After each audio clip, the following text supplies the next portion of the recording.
some films come along that just remind you of the magic of cinema and breathe life back into the fantastical art out there still being made to be seen on the silver screen. Be brave.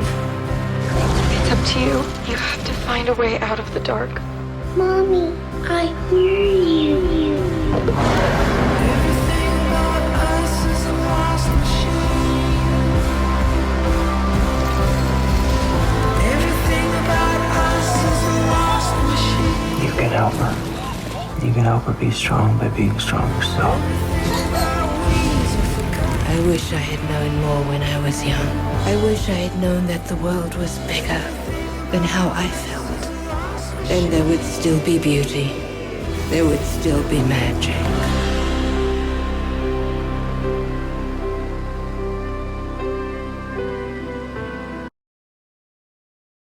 Today we have Moon Garden. Not gonna lie, my recent reviews have been getting decent views, except for the last one. Mission Impossible didn't do so hot, so let's see if we can bring it back with a new indie, hopefully soon-to-be classic. Moon Garden. This came out of nowhere, Once again, this is thanks to my, always love to make mention of my local art house cinema. I am, as they say in the South, I'm very blessed. I can't recall if I saw it first online or first in the theater next to another indie film. The trailer came out and I immediately loved everything about it, and I almost forgot about it till a friend reminded me, and then I ended up seeing it on the big screen. I think it was only in my art house theater for maybe a week. From the word go, everything about this trailer, and I think I probably just showed you the back end of it, but everything about this film ticks all the boxes for me. And before we even get to the pros and cons, I mean, you'll watch the trailer, there's a heartfelt narrative in there about a girl trying to find her way home. There's practical effects, a magical, fantastical, cerebral world that's cerebral for a very thematic and diegetic reason, and just striking visuals, and I'm getting ahead of myself. It hit my theater this year, but if I go online, it says 2022. So I'm guessing it's one of those kind of fringe indie films that started to probably make the rounds at film festivals at the tail end of last year, and then ended up coming out and getting very small amounts of distribution this year. Director is a Ryan Stevens Harris. He's done some short films, and he did one film, a feature-length, like hour and a half little guy in 2010, Virus X, that was, I didn't go on Rotten Tomatoes, but IMDb very poorly received, so that's mighty unfortunate. The man has experience working with, actually, funny enough, some blockbuster films here and there. I think he this isn't a great movie, but he did edit Moonfall. I don't think I had a problem with Moonfall's editing. That was fine. Quick shout out to the cast. There's more than just these people, but they're the three main ones. First of all, the main little girl that plays Emma, I think is the character's name, Havenly Harris. She's great. I love seeing young actors brand new to the scene, and it's always so fun and magical and impressive when a little girl can really embody a role or drive home the emotion of that role, and that's no exception. She was great. I feel like an ass for saying it. She wasn't perfect, but she was really, really good. Very endearing, and I liked her, and again, I'm getting ahead of myself. The parents, not as good as the little girl, but they're still good. But we had the mother, Augie Duke. Was it Duke? Yeah, Augie Duke. And we had the father, Breon Davis. I'm unfamiliar with either of them, though. I gotta admit, the Augie, the previous gal, she has one of those faces that I feel like I know it. Without getting into spoilers, because you can literally glean this from the trailer, and I believe it's in the plot summary if you go online. But the idea for this is really cool. I like it a lot. It's actually a very dark story. Little girl with two parents that aren't, their relationship's not doing too hot, I'll leave it at that. And in an unfortunate turn of events, she takes a tumble, and I mean a hell of a tumble, and she's comatose. This little girl basically just like hits her head, goes into a coma, and then this movie ensues. And the whole film is just her in the coma, almost like a purgatory, not really coming of age, but just this fever dream that, since she's comatose and not dead, is also being inspired by a mixture of like her memories and what she can ambiently hear while in the hospital bed from like parents and people around her, and also, you know, the characters that she's made up in her head, stories that she's heard growing up as a kid, or even toys that she's played with. And all those have a factor and an influence on the world that, I mean, this is the world that she's created in her mind as she's comatose and trying to find her way back to the light, basically.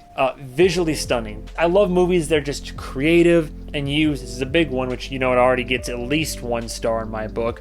Practical effects. Not just practical effects, stop motion. I love the art of stop motion. Funny enough, some people out there don't know what stop motion is. I had a conversation with a good friend of mine who literally didn't piece it together. I had to show him like behind the scenes of Coraline to hammer home the point. Like, a lot of the stuff I grew up with, like what, Rudolph the Red-Nosed Reindeer and Frosty the Snowman and all this, like there's just something about using models, and even like Thomas the Tank Engine. That's less stop motion, more trains on tracks, but you get my point.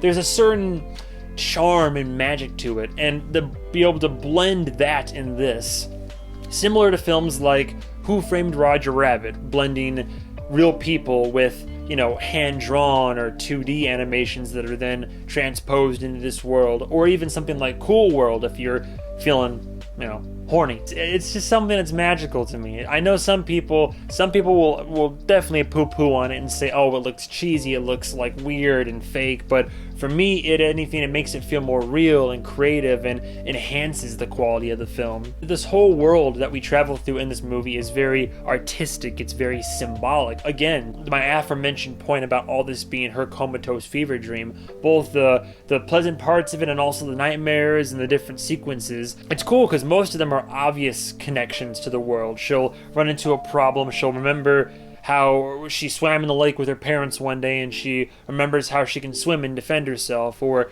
she'll remember a story that, you know, Papa told her, and that'll factor into a new character she'll meet in this whole dreamlike purgatory realm. And they were very clever in their marketing because they planted the seed for me. Here's a deep cut for you, because I know not a lot of people, and I'm sure, no offense, a lot of you might not know about this one. I sound so uppity. But this film called Mad God came out. It took forever for it to come out, and it was a film that was decades in the making. But I did do a reaction video for it on my channel. It's an entirely stop motion film. So what I mean when I say they were clever in their marketing is in the trailer for Moon Garden, one of the quotes they took from a critic was, oh, it's like Mad God, but it has more of a heart to it, more of a narrative, like a through line. And that's very accurate.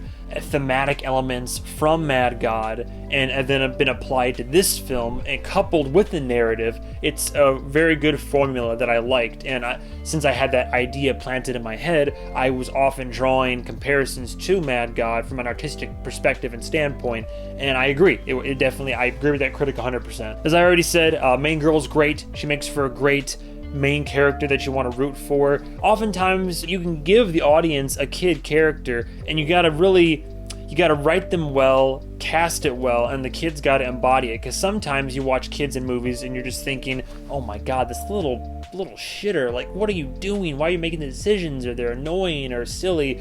No, this little girl was endearing. She was sweet. She was sad. She just wants mommy and daddy to stop fighting, and now this poor thing is stuck in a coma, and she's having to literally flee from and try to escape her demons. And the few times that she might make a silly little mistake, have a little bit of naivete before approaching a certain situation, she's young enough where it makes sense. You can't hold a kid who's still, like, especially a kid this young, to the same developmental standards of someone who's maybe a teen or an adult. You know, you watch a horror movie and you think, oh my god, this jacko over here, what the hell's he doing? Why would you do that? But kids are different. Kids, they're more naive and innocent, and they haven't developed enough to be able to have all the same exact survival instincts and common sense. So it's more excusable and makes more sense in a film like this. But even then, she usually makes pretty smart and resourceful decisions. She draws upon what limited history and flashbacks she have, and the heart and love she has for her parents. She knows enough that she's like, I'm not in a good place right now. I gotta figure out a way out of here, escape from it. And if there's an obvious evil around her, she doesn't just stand there like, oh, maybe it's friendly. She gets the hell out of Dodge. Parents, both do a good, decent job. You know, I mean, no major complaints. They weren't bad actors. They had their own flaws and they had their own agency. And as we got more flashbacks to their tumultuous relationship, I mean, sometimes it seemed a bit strained, but it made sense for the most part. Going back briefly to visuals, whenever there were moments of like heavy color saturation or anything, there were like deep purples, violets, reds, crimsons. I did kind of get Mandy vibes, which, by the way, if you haven't seen Mandy, you're missing out. Visually speaking, it felt very similar on a visual standpoint, and I like that a lot. Of course, this film is a bit imperfect. One thing that will lose people, and I'm usually okay with it, and in this film I was pretty okay with it, but funny enough that I brought up Mad God, because Mad God does this in spades. The thing about Moon Garden is a lot of its visuals and narrative elements, not throughout the entire film, but frequently they are up to interpretation. Some people have a hard time being able to extrapolate from narrative concepts or artistic concepts that are, I use the term out there, but stuff that's very abstract. It's to be able to draw from the abstract and make like intuitive connections to relevant character and story narrative concepts and bridge that all together. Look, most people can do it. Some people can't. Most people can do it. Some people don't like when your films do that. A lot of it can be up to interpretation. There were probably 2 or 3 scenes in this film, some of them extended sequences that were very pretty, dark or harrowing to watch, that aren't straightforward, but you can interpret it so many different ways. It's art is what it is. There's art on screen that you can technically, thematically tied to the film, characters, or the story, but you can do it in different ways, which is, for me, it's fun because I love theory crafting. Beau is Afraid is a perfect example of a film that can work on different levels based on how you decide to approach it and what you accept to be fact or fiction within the confines of the narrative. Similar to this in Moon Garden is that, you know, you have your straightforward story, and then you have all the different ways you can interpret that story. And that's what makes for good conversation. Interpreting art is all about. Art evokes pathos or ethos. It invokes emotion, and then it invokes a reaction, and then you can talk about it, and you say, how did that make you feel? And this whole film is like that. Honestly, Moon Garden is like going to an art gallery, which I think is awesome. Also, a bit of a downside, and this is kind of why I was wavering when I was discussing the parents. They were acting fine, but their characters and how they were written, I think there were a couple scenes, parents and their arguments or strife were just the delivery was kind of off, or some of the conflict seemed a little bit forced, and as more is revealed, there's more fallacies in their characters. I think the actors were doing a great job with what they had, but I think it was maybe fault of writing and maybe the director not like reshoot something. But there are some scenes with the parents where I'm just like, oh, this conflict doesn't seem as genuine as it could be, I guess is what I'm trying to say. And I can accept just about anything you put on film, not everything, but about anything you can throw my way. But even I will admit, I don't think the film suffers from it, but I think it could be a complaint among certain people. I know one friend that I went to go see this with did not like this film at all, but also he has many hot takes. One could make the argument the film gets bogged down in its own artistic nature. I don't know if I would 100% agree with that per se, but if you made a convincing enough argument, then sure, I would. That there were like maybe 3 scenes where it wasn't a straightforward interpretation, and it puts more questions in the head than anything else. On a rewatch, maybe it'll all snap for me, but I'll admit the film can drag itself down in its own artistic nature, but I don't think it's a major detraction from the film. Been talking for a long time, a lot longer than I thought I would. I'll leave it at this. I really liked Moon Garden. Did I love it? I didn't love it, but man, it's up there. Quality of a film, it checks all the boxes for me. In my personal entertainment, I was enraptured. I was along for this ride. It was just like walking through a museum, and there are these beautiful paintings and sculptures, and it's just an experience. And there's also a nice little narrative that has some heartfelt moments that really help to tie it all together and make it even more enjoyable for me. I would feel very safe in giving Moon Garden a high 4 out of 5. I'd give it a high 4 out of 5.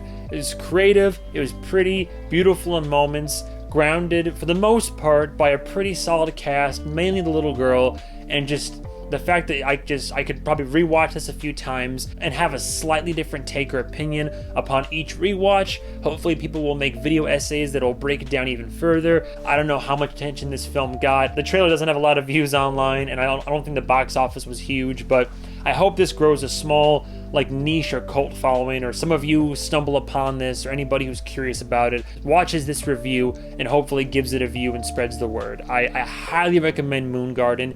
If you get lucky enough to catch it in a theater, go for it, but I'll almost definitely buy this one. Definitely give it a watch. That's my long-winded review of Moon Garden. Let me know what you thought below, maybe some engagement even. Maybe tell me if I'm right or wrong, or if you have a movie you would like me to watch. Otherwise, thank you so much for watching. Stay tuned for the next episode of whatever movie I review. And goodbye, travelers.